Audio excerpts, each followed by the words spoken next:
Assalamualaikum warahmatullahi wabarakatuh.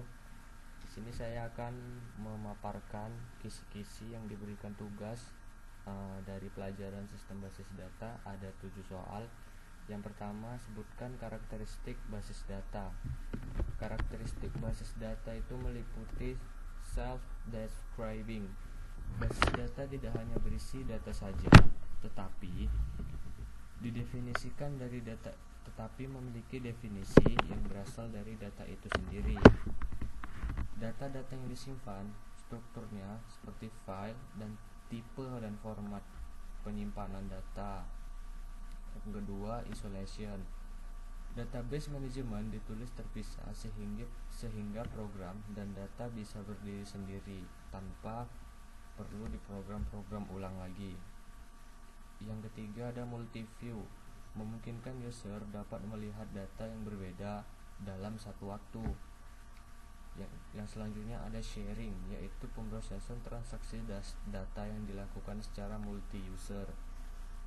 Yang kedua, soal yang kedua yaitu apakah keuntungan dan kelemahan basis data. Keuntungan dari basis data adalah dapat meningkatkan data independence atau kemandirian suatu data. Selanjutnya, konsistensi data, meningkatkan aksesibilitas terhadap data dan respon yang lebih baik. Selanjutnya, data dapat dipakai bersama-sama oleh user yang telah menerima wewenang atau diberikan izin oleh si pembuat data. Selanjutnya adalah meningkatkan keamanan data, karena jika kita menggunakan program sistem basis data ini, data kita akan lebih aman. Itu dia keuntungan dari basis data. Selanjutnya, kelemahannya adalah biaya yang digunakan sangat mahal, baik dalam perawatan software maupun hardware, dan penyimpanan maupun jaringan. Jadi penyimpanan, jaringan, software, hardware itu perawatannya semua sangat mahal. Itu merupakan salah satu dari kelemahan sistem basis data. Selanjutnya adalah rumit.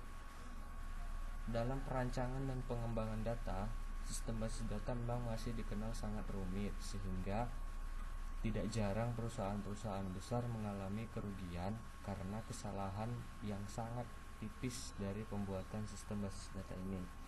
Kemudian mempunyai biaya tambahan apabila konversi data memerlukan pembaharuan atau upgrade.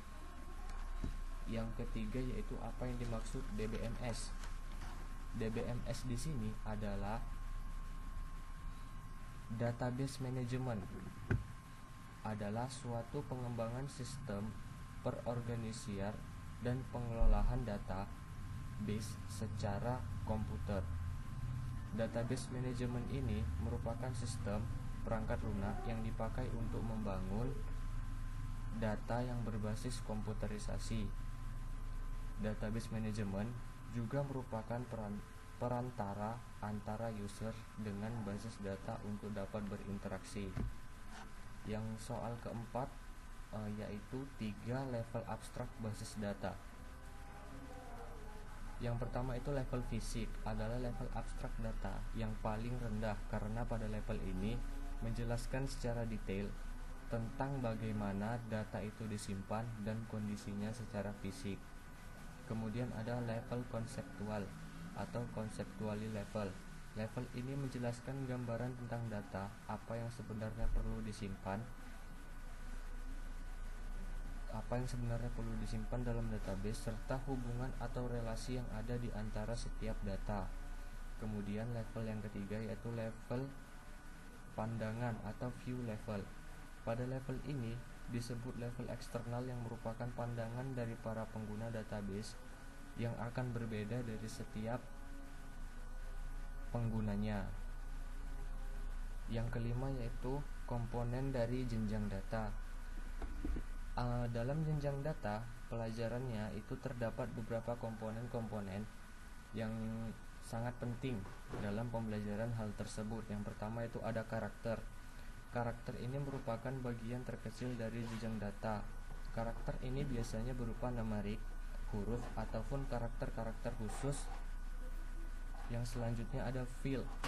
Field itu berupa atribut dari record yang menunjukkan item data misalnya nama dan alamat.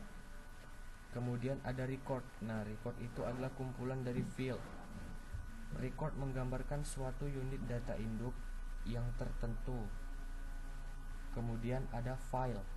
File ini merupakan kumpulan dari record yang menggambarkan satu kesatuan data yang sejenis. Kemudian ada database. Database adalah kumpulan dari file atau table yang membentuk database. Soal yang keenam itu ada komponen dari model data. Banyak sekali komponen dari model data, salah satunya itu entity relationship model, kemudian model relasional, model objectional model, model hierarchy, dan model network. Selanjutnya ada soal yang tujuh, yaitu gambarkan perancangan model relationship dan implementasikan ke dalam phpMyAdmin. Nah, ini tidak bisa saya jelaskan, namun akan saya tampilkan gambarannya berikut ini. Pertama, masuk ke phpMyAdmin, lalu membuat tabel mahasiswa dengan memasukkan karakter seperti nama, alamat, dan npm, lalu menjadikan npm sebagai primary key seperti yang terlihat di gambar. Kemudian, buat tabel orang tua dengan sama seperti tabel mahasiswa dengan menjadikan ID orang tua sebagai primary key. Lalu masuk ke join table dengan menggunakan kode inner join phpMyAdmin, maka akan diketahui bahwa hubungan dari tabel mahasiswa dan tabel orang tua itu ada di ID orang tua seperti yang terlihat di gambar.